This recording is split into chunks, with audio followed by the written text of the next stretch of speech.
Hi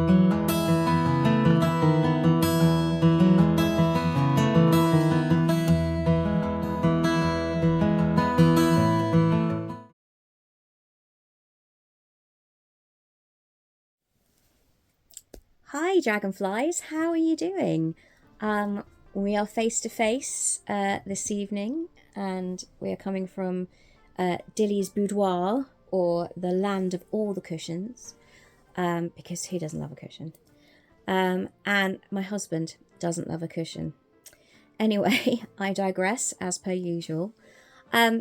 This is an impromptu video, which is why we're face to face. I've been on the mainland all day. A little bit knackered, really hot, because we are mid yet another heat wave, and being typically British, I do not handle the heat terribly well. But yeah, so I'm a little bit knackered, couldn't really be doing with setting up the camera properly and stuff, so I've balanced my phone on a box and my handbag on my bed, so I hope that the lighting's not too tragic. And I'm a bit kind of worse for wear. I think my makeup from this morning is all melted off, and my fringe has definitely kind of had some sort of kind of sweat-induced floppage. But yeah, that aside, I'm here because I want to have a little chat about a couple of things. I was just sort of inspired to do so by some things today. So yeah, I thought the first thing is I'd give you a little update on how the ancestor work is going this month, because we're kind of halfway through the month, and a couple of interesting things have come up.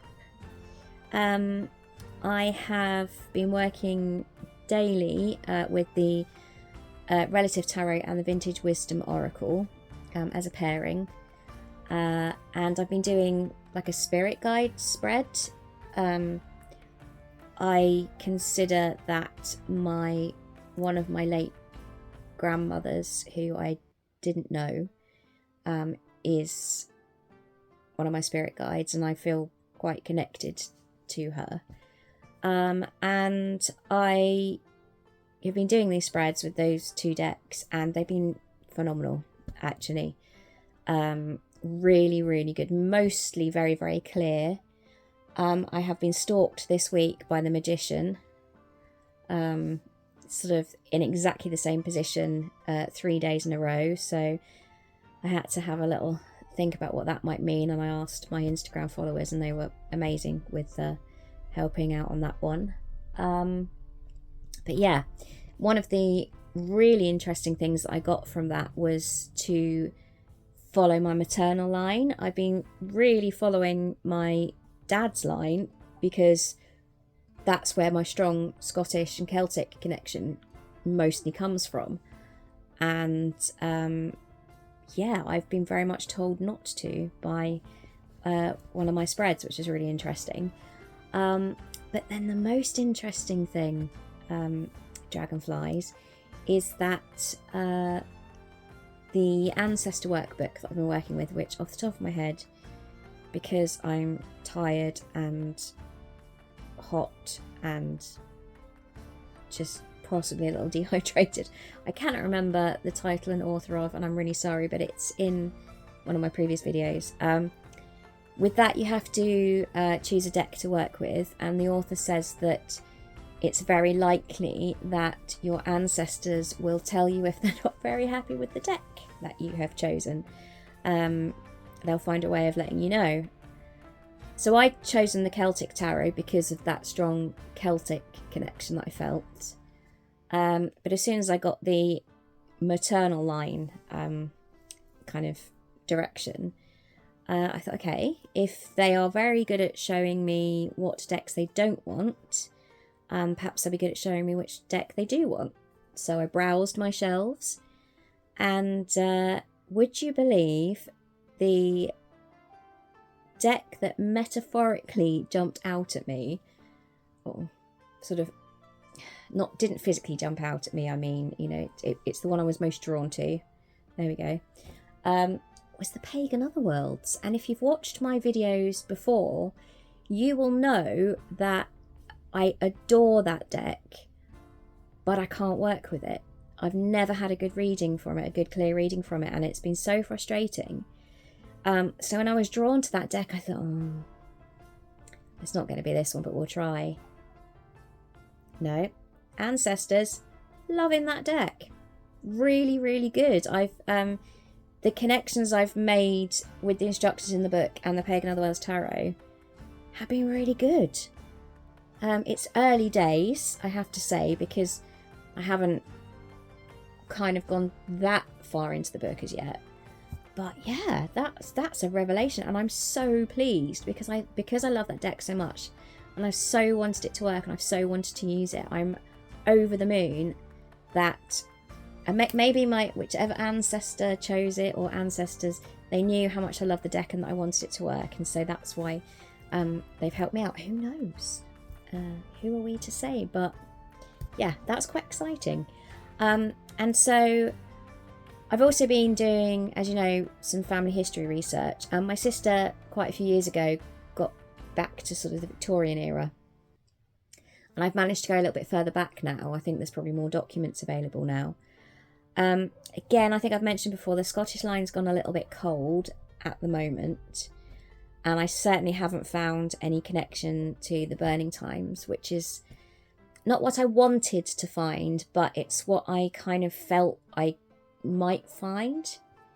And then on one of the other lines, I have found a couple of surnames that appear with the same spellings on the English witch trial register, I think it is, or there is a list online. There's a couple of names and counties that connect, but I don't know whether they are from my line or not at the moment, so that's the next thing I'm going to follow.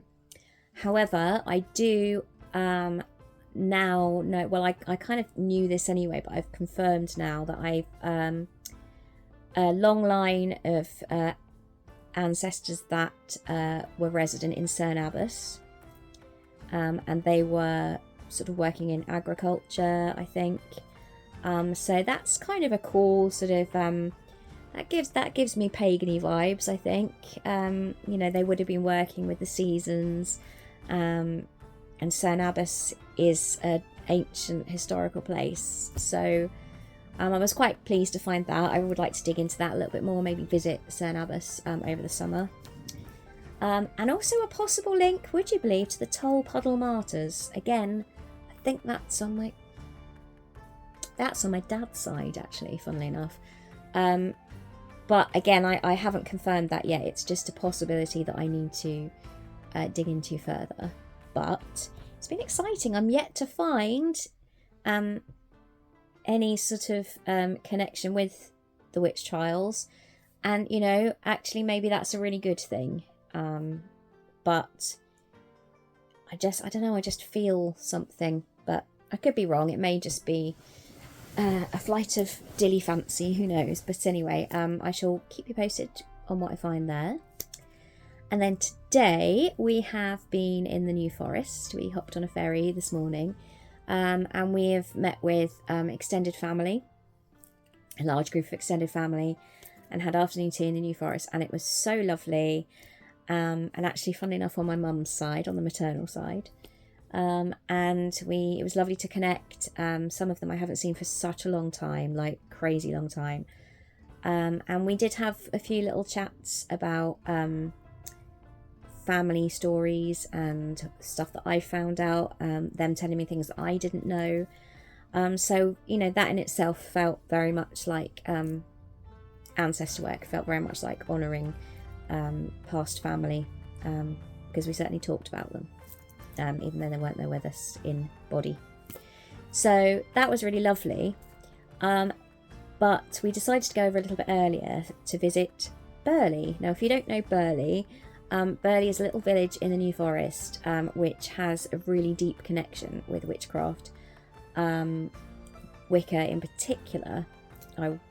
Wicca in particular, purely because a lady called Sybil Leek, if many of you may have heard of her, she was the first person to declare themselves openly as a white witch, when the Witchcraft Act was repealed in 1951.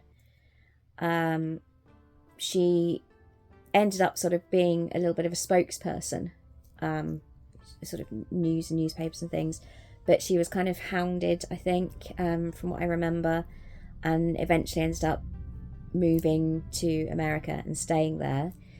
But but her connection to Burley lives on, and she named one of the shops there Coven of Witches, which is the first place I went, which is based in Wicca, really, and I don't consider myself Wiccan, but it's full of some wonderful, wonderful things.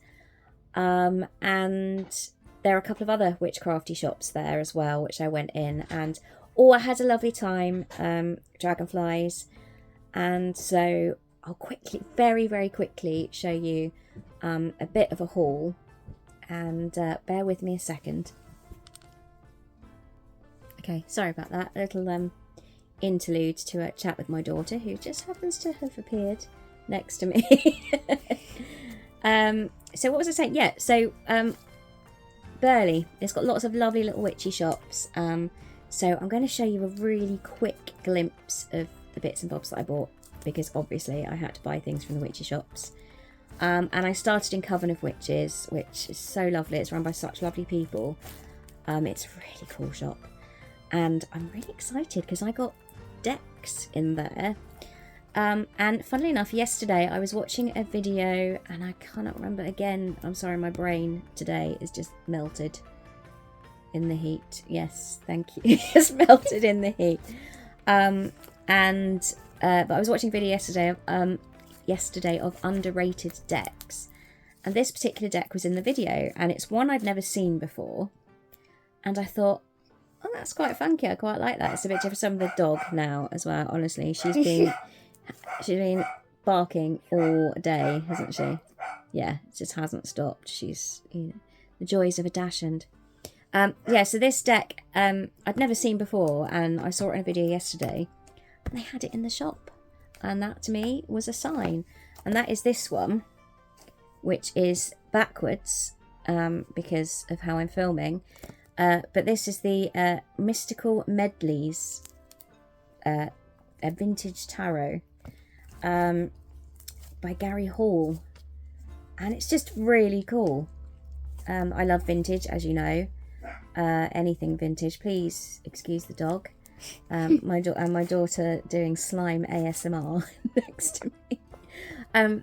But yeah, so I was really pleased to find that one. Another one that's been on my wish list for a really, really long time, and I've never got around to buying, but because it was there, I just thought, you know what? It's there for a reason. Is the Rackham Tarot. You will probably be able to see that very well. And again, it will be backwards. Unless I could flip the video around. I could flip the video. What do you think? You know more about this than I do. No, I'm getting a shoulder shrug, so. Anyway, but this is the Rackham Tarot. I can do a proper kind of show of these decks if anybody would like me to. The right way round at some point. And then this kind of appealed to me. This is the Black Moon Lilith Cosmic Alchemy Oracle. I just thought it looked quite interesting. The description was one that, again, I'm so sorry that this is backwards. This is how impromptu this video is, really, and how not together I am right now. But are you laughing at me? Yeah, okay, that's probably fair. You probably aren't the only one. So it says, become an empowered creator of your reality through the dark divine feminine, which is something that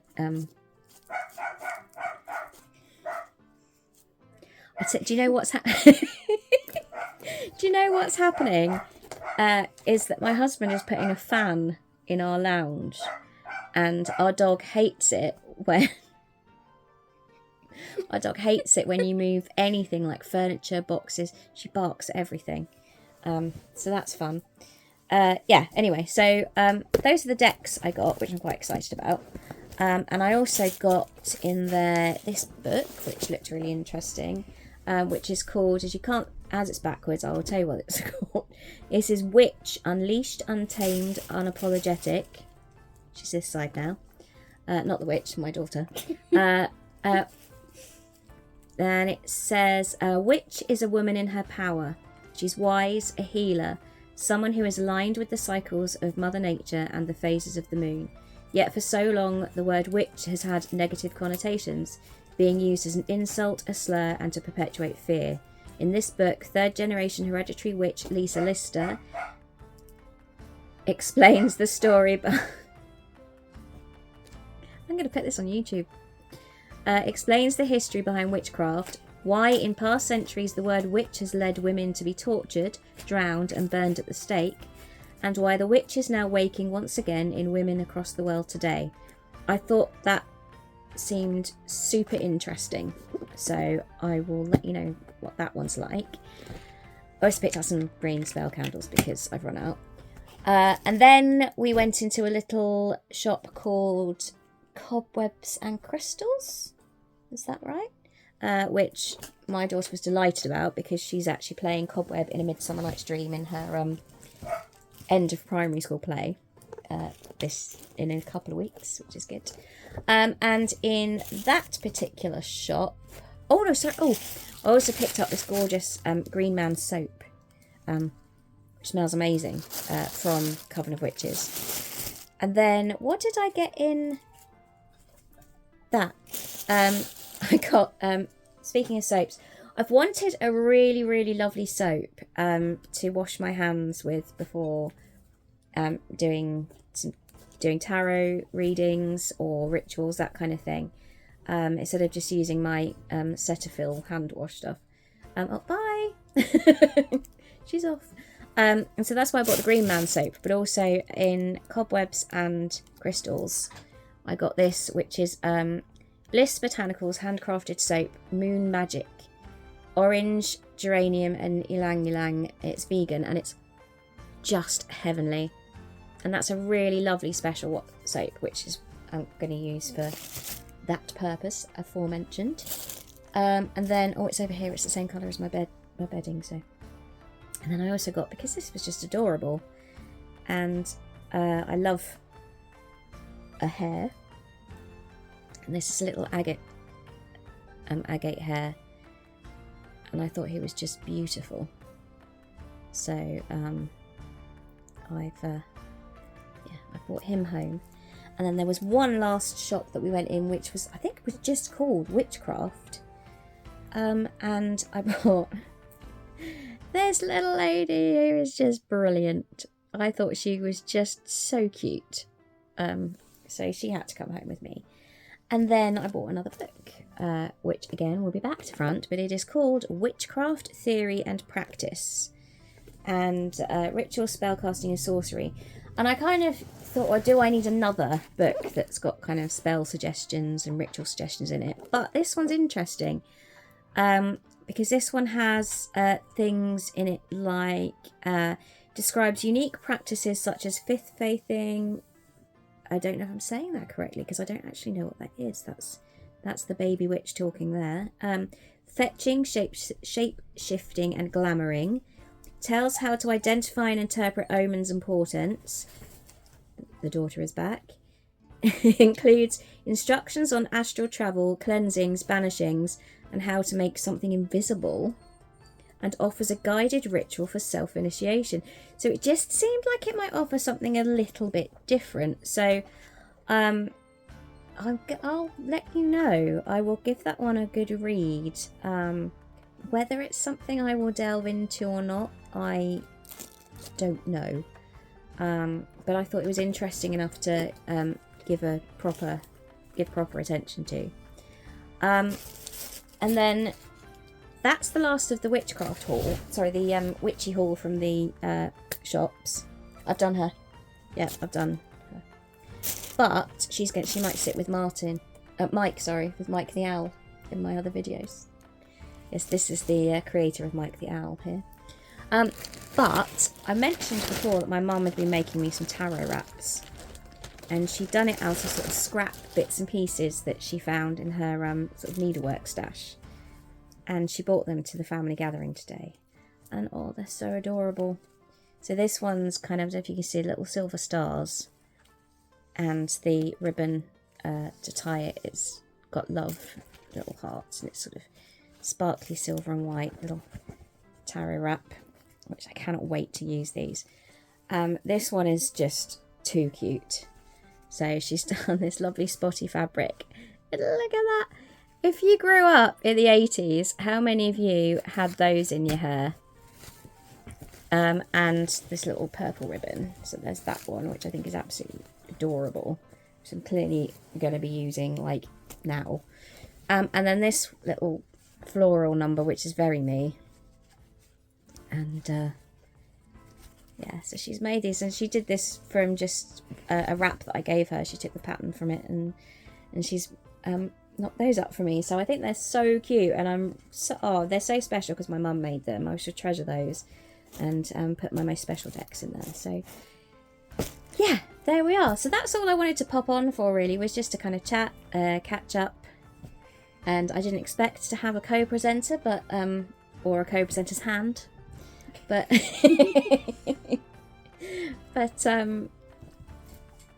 but yeah, I just wanted to, quick chat, quick update on how the ancestor stuff is going, my little haul. I'm quite happy to get these decks out and do a proper walkthrough if you would like to see any of those. And yeah, that's basically it. Hopefully I haven't sort of waffled on too much for too long about nothing in particular, and that at least some of what I said was of interest to you. I want to quickly say thank you for the absolutely gorgeous comments I've been getting on things like my hand illustrated deck video, and some of the others. You guys are so kind. Pardon? Bear with me. Oh, and Mike the Owl, Yes. We'll have like this video from Mike the Owl. And but yeah, I just feel so welcome in this community, which is so well established, but yet so welcoming and kind to some upstart newbie. And yeah, I'm really grateful, and genuinely, and I know it sounds so cheesy and cheesy and insincere, but it's not. I really genuinely am humbled by it, and it's really meant the world to me. I'm so happy. Thank you so much. So yes, that's it. I shall stop battering on and let you all go about your day, evening, whatever it is you may be doing. Thank you so much for being here. Thank you for listening and watching. It's goodbye from me. And it's goodbye from Mini Dilly. Take care, guys. Bye-bye.